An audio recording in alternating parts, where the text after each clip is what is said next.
Tesla was 7 years old on the day the people of Gospic, in what is now modern-day Croatia, received a brand new fire pump.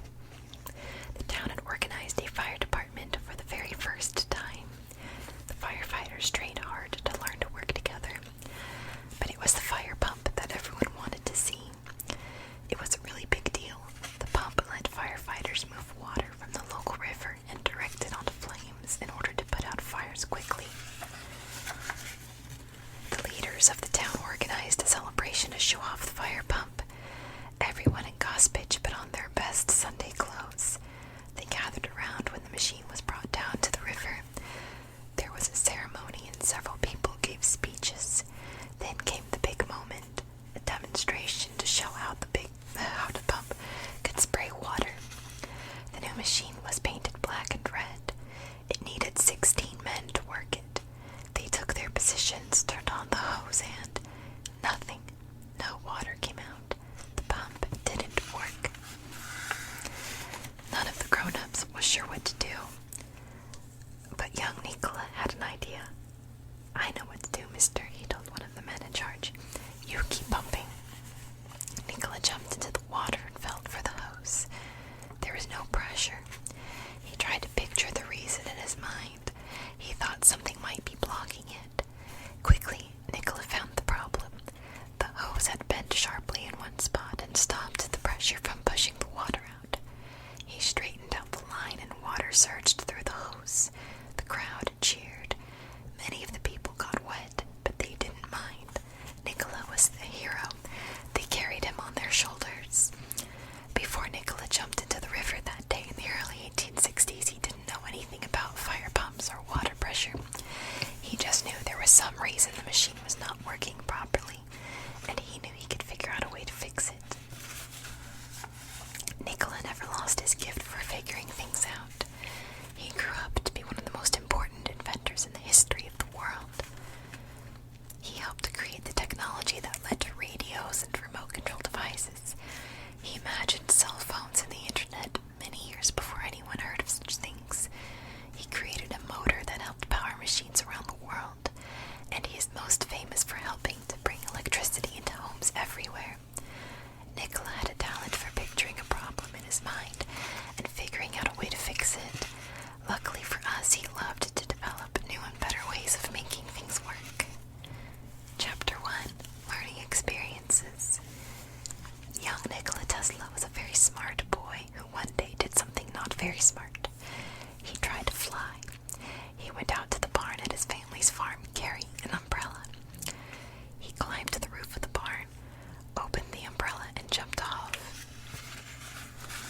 Not surprisingly, Nikola fell directly to the ground with a thud. Fortunately, he didn't break any bones. He spent several weeks recovering from the fall. Then he was as good as new. Nikola wasn't even 6 years old at the time. There was no such thing as an airplane then. He didn't know about gravity or lift or the forces that allow things to fly. He didn't know it was not possible to simply fly by holding an umbrella in the air. The only thing Nikola knew was that he could picture himself floating through the air with his umbrella. And if he could picture something in his mind, he believed he could make it work. The Tesla family farm where Nikola tried to fly that day was a village known as Smiljan. That's where Nikola had been born in 1856. Smiljan is in what is now known as the country of Croatia. But Nikola's family was Serbian. Serbia is a neighboring country. Nikola's father was Miljutin, the priest in the local Serbian Orthodox Church. Orthodox priests can be married and have children. Miljutin wanted Nikola to be a priest just like he was. Nikola's mother was named Joka. She ran the family farm and had never gone to school. Joka had never learned how to read or write. Her mother had become blind when Joka was still a young girl. And as the eldest daughter in the family, she took over running the household. There had been no time for school. Sorry, my cat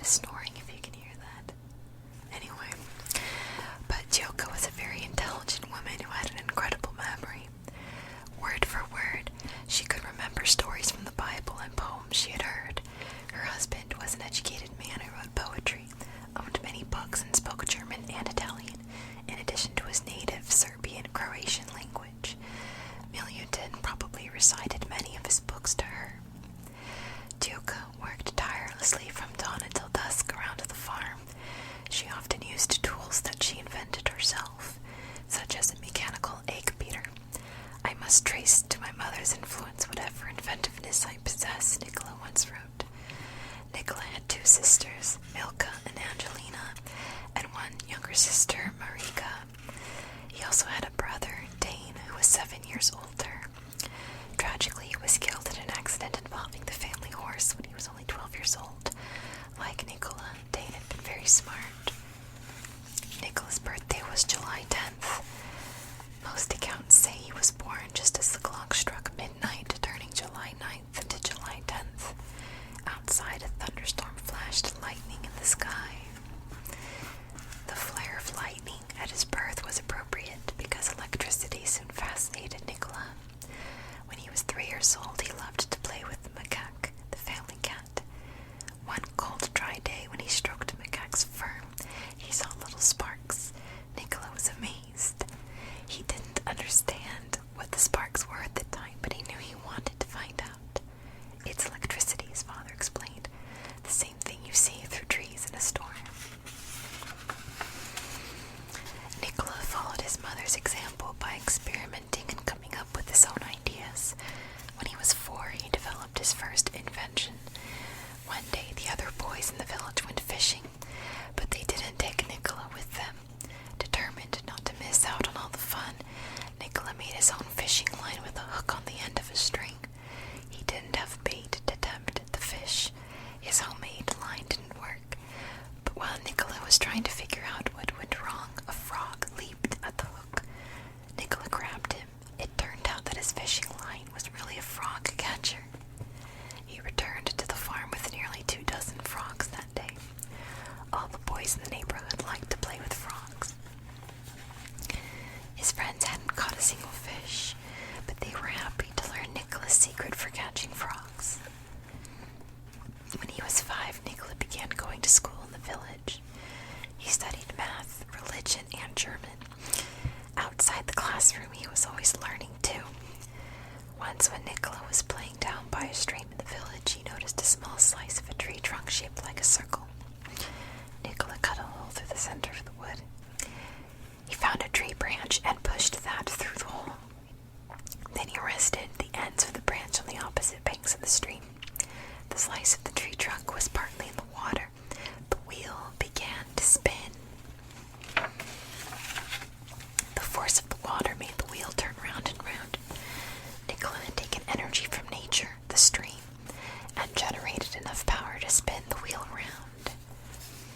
Chapter 2. Scientific Mind. The Tesla farm had many types of animals, including chickens, sheep, and geese. Nikola especially liked to watch the geese. In perfect formation, they flew off each morning to their feeding grounds. In perfect formation, they came back at sundown. It was a shock to 7-year-old Nikola when the family moved to the nearby town of Gospich. His father had been sent there by his church to become the pastor of the town's Orthodox parish. A pastor is the religious leader of a certain region or community. Gospich was only a few miles away from Smiljan, but for Nikola it was a world of difference. Gospich was much bigger than his cozy village had been, and many more people lived there. The Tesla family lived in a house in Gospich, not on a farm. Nikola had loved going into the woods of Smiljan. He liked to play by the stream, experimenting with his water wheels. But in this new town, Nikola was too shy to wander from the house much at all. I would rather have faced a roaring lion than one of the city dudes who strolled about, he said. But Nikola was required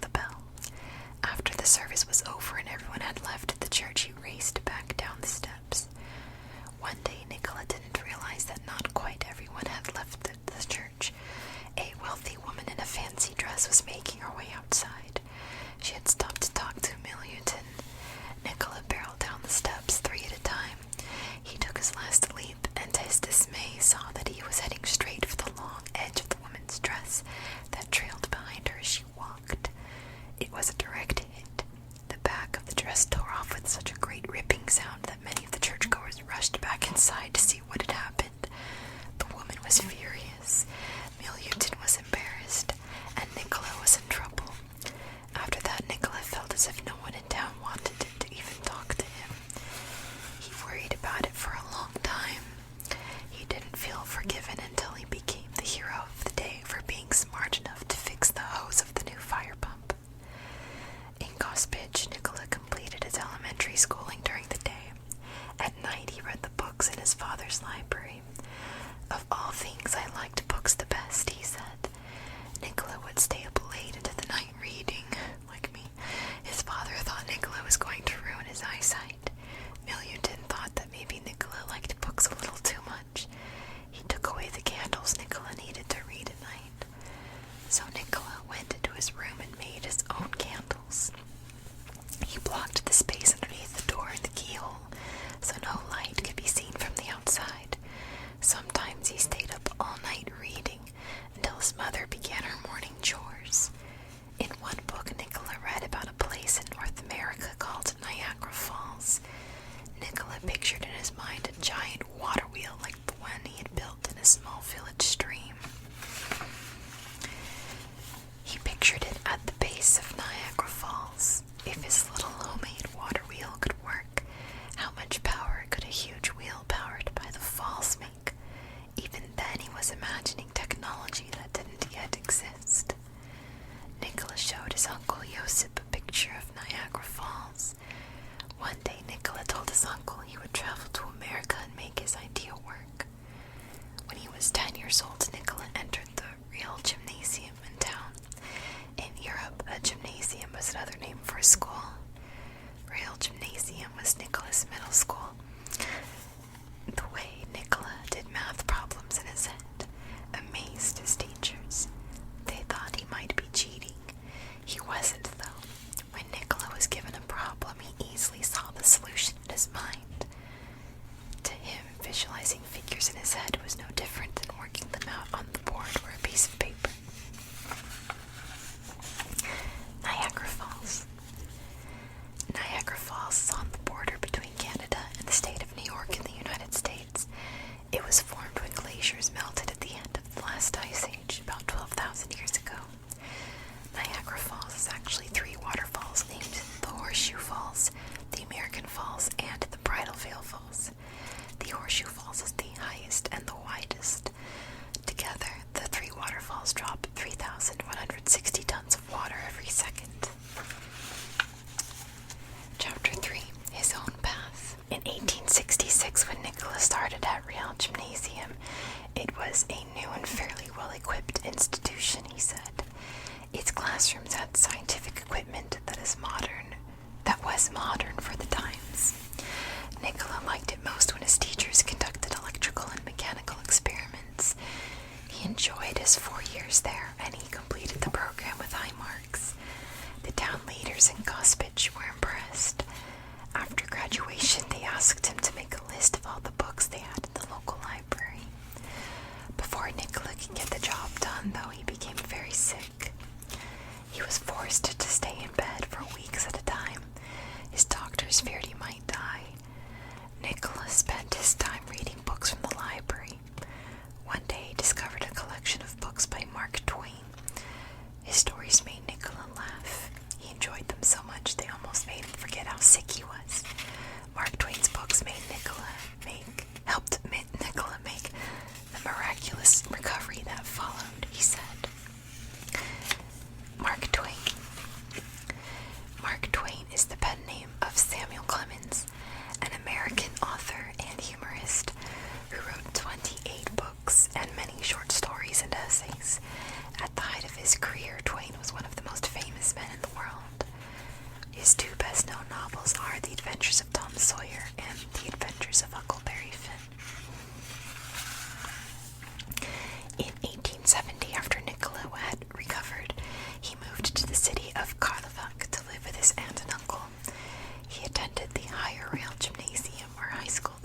his studies a year early. Millington encouraged him to go on a long hunting trip with some friends. That's really strange, Nikola thought. A hunting trip was not something that would interest him, and his parents knew it. So Nikola traveled the 90 miles to Gospic. What his parents hadn't told him was there was a cholera epidemic in town at the time. Cholera is a serious illness that is caused by bacteria. It is very contagious, and in Nikola's time it was often deadly. On his very first day home, Nikola got cholera. He spent the next 9 months in bed, and it appeared he would not survive. His parents, who already had lost their son Dane, were stricken with grief. What could they do? Nikola was near death one day, and his father rushed to his side. "Perhaps I may get well if you will let me study engineering," Nikola said. His father begged his son to fight for his life. "You will be an engineer," Millington told him. "Do you hear me? You will go to the best engineering school in the world, and you will be a great engineer." Nikola knew his father meant what he said, and with that to look forward to, he started getting better almost immediately. Less than a week later, he was sitting up in bed. Less than a week after that, he was walking around. And soon he recovered and spent the next year getting stronger. In September 1875, when he was 19, Nikola traveled to Graz, Austria, more than 200 miles from his home. He began his studies in engineering at Polytechnic Institute, known as Graz University of Technology. Chapter 4. School Days. Nikola, as always, worked tirelessly at Polytechnic Institute. On a typical day, he woke up at 3 o'clock in the morning. He didn't go to bed until 11 o'clock at night, 20 hours later. Even then, he didn't go right to sleep, but read until he nodded off. Throughout his entire life, Nikola claimed he slept only about 2 to 3 hours a night. Nikola needed all those waking hours. In his first year at the university, he took 9 courses, 4 more than was normal. He studied math, physics, botany, chemistry, and several languages. He never missed a lecture, got the highest grades possible in all of his classes, and even started a school club on Serbian culture. His teachers worried that he was going to overwork himself. One of his professors wrote to Millington back in Gospic saying, "Your son is a star of the first rank," but making it clear that Nikola was endangering his health by working too much and sleeping too little. In his second year at Polytechnic Institute, Nikola concentrated on engineering, limiting his classes to physics, mechanics, and math. On his own time, he studied machines such as dynamos, which produce electricity, and motors, which produce motion or power. Early in Nikola's second year, a machine arrived at the university from Paris. Nikola's professor demonstrated it to the class. The machine forced an electrical current to move in only one direction, called direct current.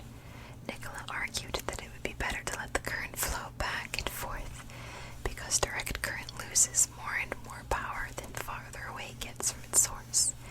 A back and forth current could keep its same level of power throughout the system.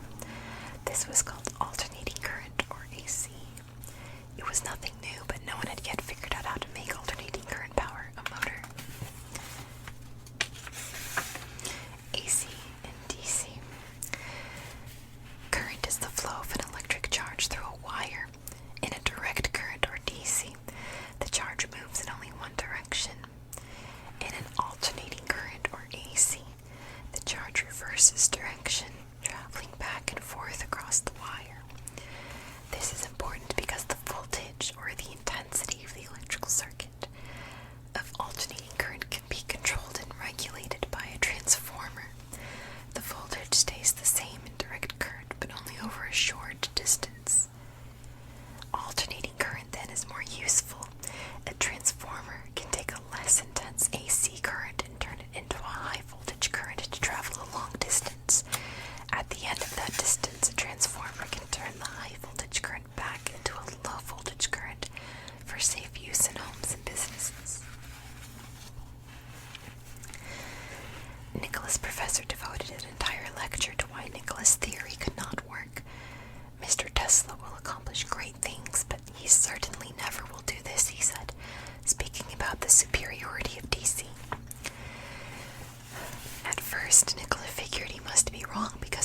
professor had to know more about machines than he did, but the more he thought about it, the more he believed he was right.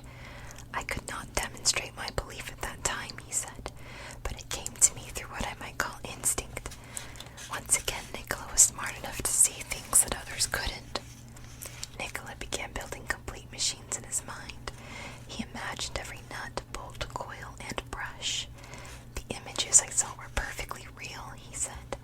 He worked on his theory the rest of his second year at the university, but he could not make it work.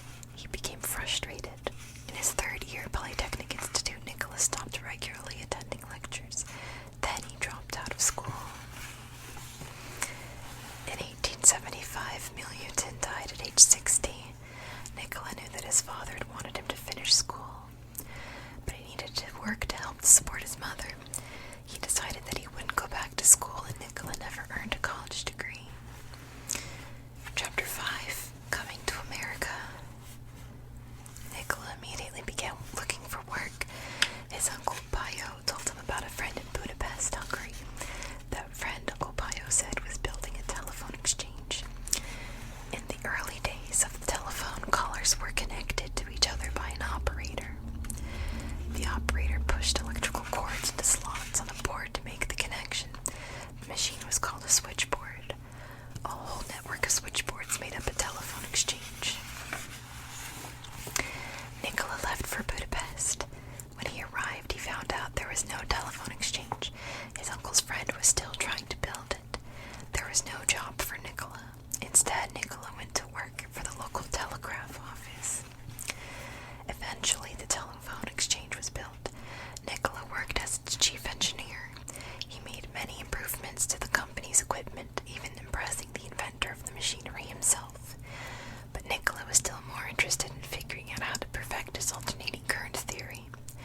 He imagined a world in which his AC invention powered machines in every factory and in every home. In the early 1880s, very few places had electricity. Not many people understood this mysterious current. It seemed like magic or like something out of a science fiction book. Nikola could see a future in which alternating current made electricity an everyday part of life. His AC motor would make that a reality if he could just make it work. In February 1882, Nikola was walking in the park in Budapest with his friend. He was reciting poetry when he stopped in his tracks. "See my engine here," he exclaimed to his friend. "Watch me reverse it." His friend had no idea what Nikola was talking about. He meant that he could now imagine using magnets to reverse the direction of an electric current so that they could produce a turning force in a motor. Nikola excitedly began scratching in the dirt with a stick. He was drawing what had appeared in his mind, the plans for what would become a kind of alternating current motor called an induction motor. It could be done. Nikola had been right all along. His professor had been wrong. Nikola was very excited. For a while I gave myself up entirely to the intense enjoyment of picturing machines, he said. Over the next 2 months he imagined all the designs for an alternating current system, every nut and bolt for dynamos, motors, transformers, and more. In April that year, Nikola went to work for the Compagnie Continentale Edison in Paris. It was the French office of the Continental Edison Company, which had been created by the great American inventor Thomas Alva Edison. One of Nikola's jobs was installing a lighting system at the Paris Opera House. He traveled to work in other lighting systems in Germany and France too. All of them were DC electrical systems, the only system in use at the time. In his spare time, Nikola finally built a model of his AC motor he had envisioned months earlier. It worked just as he knew it would. However, he could not find anyone willing to invest the money he needed to build an entire system. But Nikola seemed to realize how important it was. Thomas Alva Edison. Thomas Edison was an American inventor and businessman. In a long career that began when he started his first business in 1869, he created hundreds of inventions. Nicknamed the Wizard of Menlo Park, Menlo Park was the town in New Jersey where his laboratory was located. His inventions were among the most important in the world. He created the first practical light bulb and the phonograph, the world's first record player. He also worked to improve other inventions such as the motion picture camera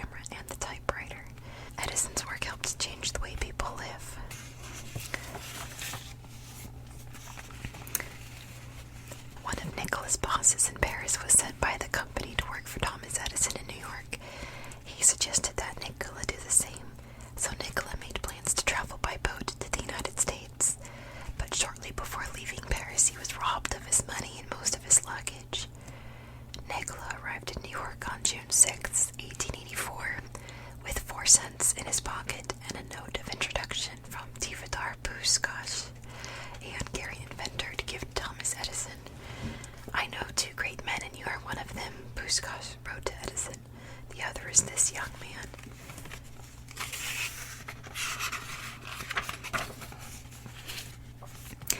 Thomas Edison hired Nikola to work at Edison Machine Works and nicknamed him the Parisian. He was impressed by Nikola's dedication to his work. In fact, his long hours were much like Edison's. My cat's eating, I'm sorry. Edison was famous for working around the clock, sometimes stopping only to nap in his clothes for a few hours right in his laboratory. One day, Edison was leaving the office at 5 o'clock in the morning after working all night. "Here's our Parisian running around at night," Edison joked. But Nikola wasn't running around. He had spent the entire night fixing the dynamos, the electricity generators Edison's company had installed on board a ship called the SS Oregon. It was one of the first ships with an electric lighting system. Edison was very impressed. Not long after, Edison gave Nikola the task of redesigning the company's direct current generators, the machines that actually produced all of their electricity. It was a huge job that involved designing more than 20 different machines. If Nikola could do it, he was told he would be paid a $50,000 bonus. Nikola worked from 10:30 in the morning until 5 o'clock the next morning every day for nearly a year. When he finally completed the work, Edison told Nikola that he had been kidding. Talk of the big bonus was all just a joke. "You don't understand our American humor," Edison said. Nikola didn't find it very funny. He'd worked all day and night to redesign the generators. Nikola knew it was time to leave Edison Machine Works. Come on. Come on. Come on.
machines, reading books, and endlessly working through problems in his mind had been a waste of time.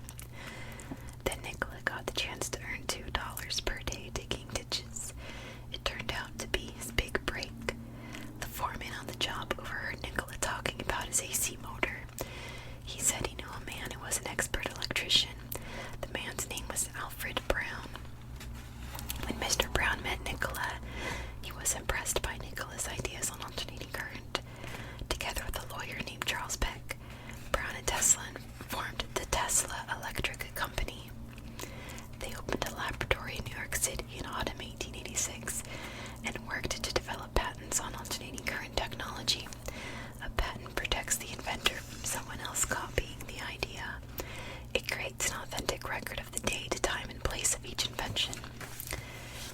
That same year, the U.S. government granted Nikola his first patents. In 1888, he presented a system of alternating current motors and transformers to the American Institute of Electrical Engineers at Columbia University in New York. As usual, he had a clear vision for the future of electricity before anyone else did. Nikola's patented ideas got the attention of George Westinghouse, the owner of the Westinghouse Electric Company. George was a direct competitor of Thomas Edison's. Nikola explained how his patents could beat Edison in the electricity business. Edison had brought electricity to parts of Manhattan in 1882, but most Americans were still more than 40 years away from having electricity. They still used gas lamps and candles to light their homes. There's cat hair everywhere now. Direct current couldn't travel very far before losing power, so Edison's DC system required many, many power plants. Nikola's AC system could supply electricity to thousands of people with a single power plant. George Westinghouse wanted to buy Nikola's alternating current patents. They gave him the right to use Nikola's ideas as if they were his own. Westinghouse offered a huge amount for the patents. Some reports say Tesla received about $60,000 for nearly 30 patents. That's about $1.5 million in today's money. Nikola also was to receive payments called royalties every time the technology was used in a new system. Only a few days before his 32nd birthday in 1888, Nikola accepted Westinghouse's offer. Suddenly, he was a rich man. He sent money home to his mother and his sisters, and he paid the men who had helped him set up the Tesla company. Nikola had enough left over to do what he really wanted: go back to his lab and work on his ideas. Nikola had been living in Pittsburgh, Pennsylvania, trying to help the Westinghouse company make his technology work. But in 1889, he returned to New York. He opened a new laboratory on Grand Street and moved into the fancy Astor House Hotel in New York City. Nikola invited celebrities and scientists to watch demonstrations of his experiments. He was quite a showman in his lab. He amazed his guests with demonstrations that looked like magic. In one, he held a glass tube in one hand and a wire coursing with alternating current in the other. The current traveled across his body and into the tube, making it glow with a beautiful light. The Astor House. Astor House was the first luxury hotel in New York. It was built of granite and took up an entire block on Broadway. It had more than 300 guest rooms on its 6 floors, and every floor had a bath and toilet, an incredible luxury at the time. Astor House was built by John Jacob Astor, a wealthy American businessman, in 1836. 18 different U.S. presidents stayed there, including Abraham Lincoln, who stopped over for one night on his way to his inauguration in 1861. Astor House closed in 1930.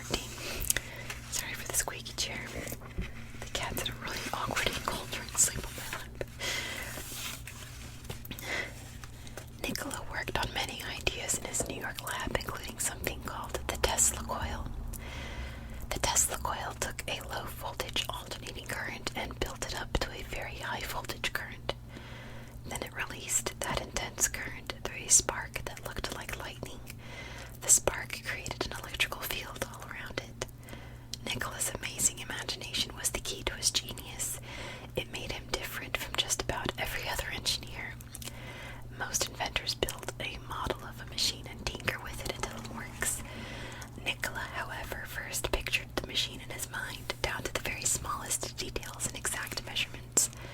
He mentally conducted trial operations. He was even able to inspect the machine weeks later, simply by imagining any wear and tear. Only when he absolutely knew it could work, did he actually build it. Much of the time Nikola worked by himself, but he was not a loner. He not only invited people to his laboratory, he also entertained groups of important scientists at dinner parties. He had many friends who were not scientists too, including some of the most famous people of his time, such as writers Mark Twain and Rudyard Kipling, and John Jacob Astor IV, the great-grandson of the man who built the Astor House. The quirky inventor. Nikola lived alone for many years. He worked very long hours, and he developed some unique habits. He only slept 2 hours each day, but he made sure to find time to do his toe curls in the evenings. He believed that 100 toe curls for each foot helped the brain. He avoided coffee, tea, and tobacco. He ate dinner at exactly the same time every night, 8:10 p.m. After each meal, he wiped every dish and piece of silverware with a clean napkin. Late in life, he would only eat milk, honey, and bread, and drink only vegetable juice. Strangely, Nikola could not stand the sight of pearls. He would not touch another person's hair, and he was so afraid of germs that he tried not to shake hands with anyone ever.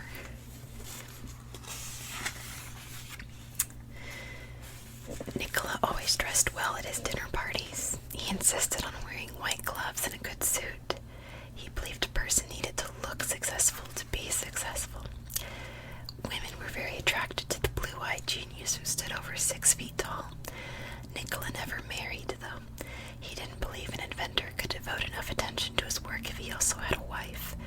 He once told a newspaper reporter that having a wife would take too much time and energy away from an inventor's duty. But then he added, "It's a pity, too, for sometimes we feel so lonely." Chapter 7, War of the Currents. In 1890, the Westinghouse Corporation was in trouble. It was losing money. To help his friend George Westinghouse, Nikola did something remarkable. He tore up the royalty clause in his contract. That meant he would never earn more money from Westinghouse. Nikola didn't mind. He was more interested in his inventions helping people get electricity than in making more money. Nikola's partnership with Westinghouse was a big problem for Thomas Edison. At the time, very few homes in the United States had electricity. The average city might have had street lamps, but people in the countryside wouldn't have even seen them yet. Electrical lines had not yet been set up. There was no way to carry electricity over great distances from the generators, but it was clear that whatever company could find a way to bring electricity to homes in the United States was going to make a lot of money. Nikola and Westinghouse believed alternating current was the best method. It could travel great distances at high voltage from a large power plant, then be transformed to a lower, safer voltage for homes. Since direct current couldn't be transformed, it could only travel short distances at a safe voltage. Direct current would require a small power plant to be built every mile or so. Thomas Edison had already started building those power plants. His first DC power station had opened in New York City in 1882. He knew if AC became standard, he would lose a lot of money on his direct current stations. So he tried to convince the public that using alternating current, Tesla's big idea, was a bad and dangerous thing. He worked hard to spread the lie. Edison distributed thousands of pamphlets that said alternating current was deadly, and horribly he teamed up with an electrical engineer to electrocute stray dogs with alternating current, and it worked. Investors and public officials became scared of the AC technology. Nikola knew that any electricity, alternating current or direct current, could be dangerous. How could he and Westinghouse prove AC was just as safe as DC? In 1891, the year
6-month expedition, Westinghouse had won over the public.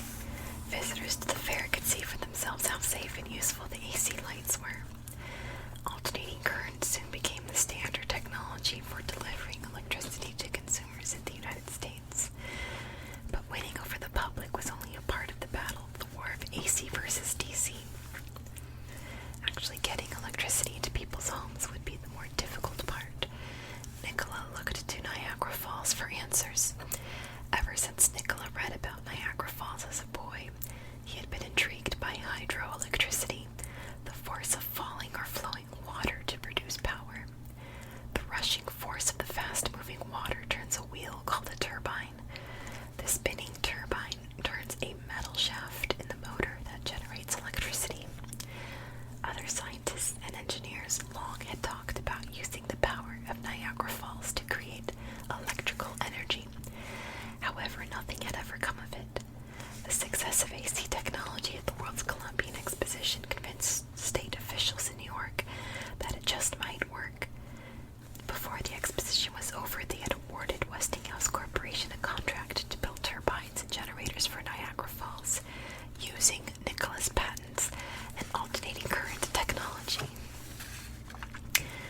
The first generator was tested in April 1895. The next year, the world's first large-scale hydroelectric power plant officially opened. It immediately began delivering electric power to Buffalo, New York, around 20 miles away. Within just a few years, the range extended all the way to New York City, a distance of over 400 miles. Chapter 8. Wireless Dreams. Now the East Coast had light, and Nikola had helped open the door to the availability of electrical power for people throughout the United States. By 1925, half of all Americans would be living in the modern age of electricity. Long before then, however, Nikola turned his attention to his next goal, wireless communication. The telephone had been invented by Alexander Graham Bell in 1876, but it needed wires, of course. And even before Nikola was born, people had been able to communicate long distances by sending signals over a wire. A machine at one end could send an electrical current to a receiver at the other end. The receiver could take a series of short taps called dots, or longer taps called dashes, and use a code to translate them into words. This machine was the telegraph, and the code was the Morse code. It was named for American Samuel F.B. Morse, an inventor of the telegraph. But what about the places where there were no wires? What if a ship in the middle of the ocean needed help and wanted to signal ashore? Nikola knew that the air was filled with invisible electromagnetic waves, called radio waves. Instead of using wires to carry those signals of dots and dashes, Nikola pictured using radio waves to carry them. In 1895, just as 39-year-old Nikola was preparing to transmit a signal by radio waves for a distance of 50 miles, Guglielmo Marconi sent and received his first signals without wires and was awarded a patent for radio technology. Nikola had been so close to perfecting his transmissions, but a fire had ruined his New York laboratory. Nikola had been giving lectures about using radio waves to send messages and sound since the early 1890s. He demonstrated a remote-controlled boat using radio waves in New York in 1898. The people who watched it were amazed. Nikola had to take the boat apart to show there were no tricks hidden inside. Nikola talked about a wireless world in which we shall be able to communicate with each other instantly, irrespective of distance, and the device. A man will be able to carry one in his vest pocket. How right Nikola was.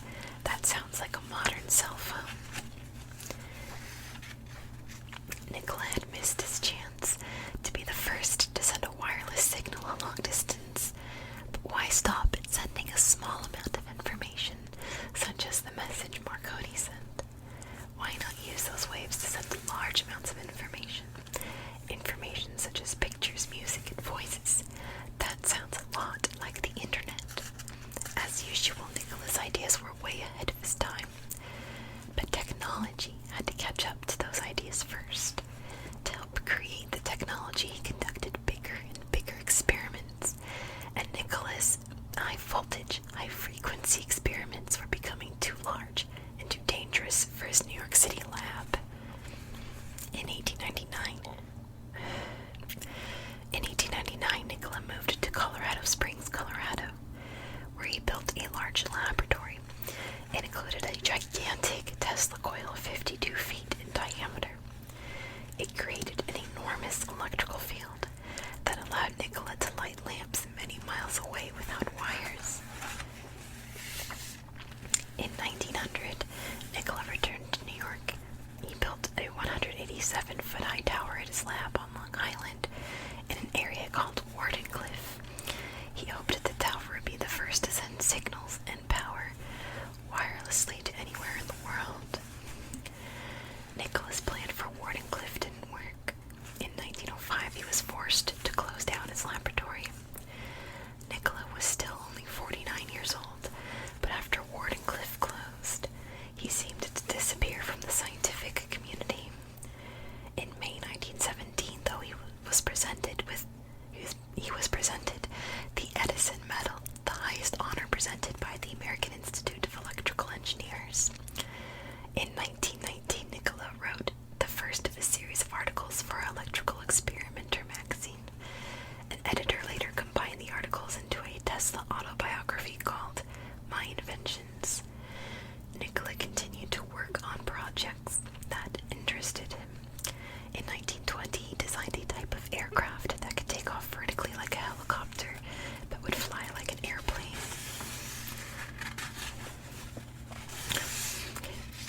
Who invented radio?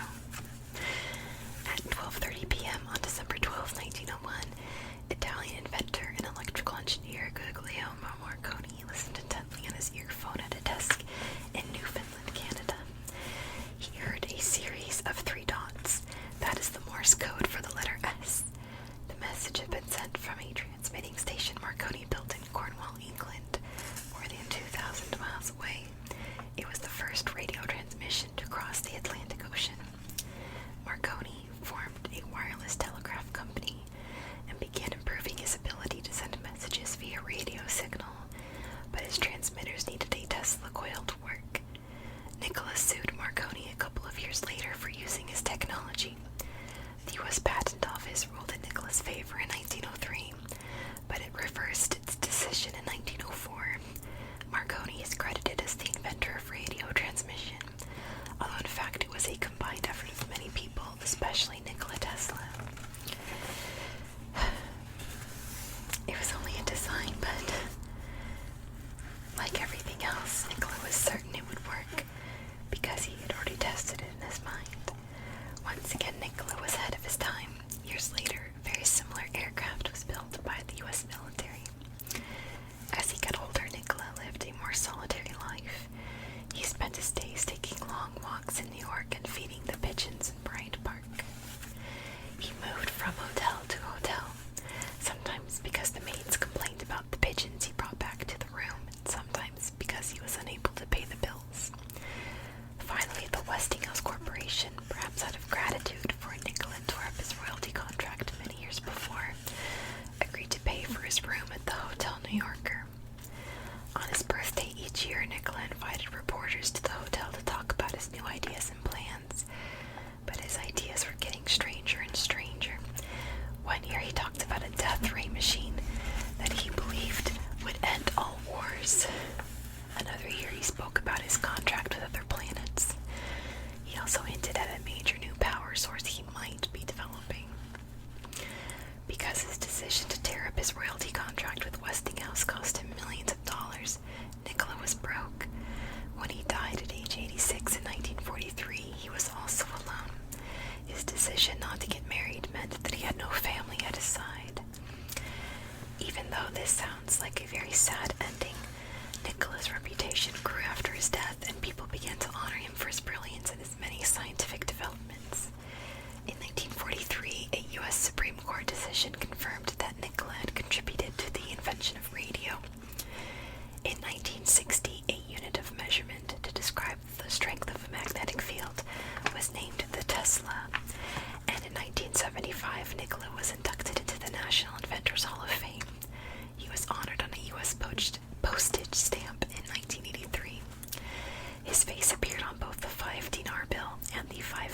Museum of Science and Industry in Chicago.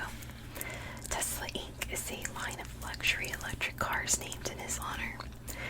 Many modern technological advances like cell phones, internet, GPS, radio, television, radar, and neon signs are built on Nikola's groundbreaking work and ideas.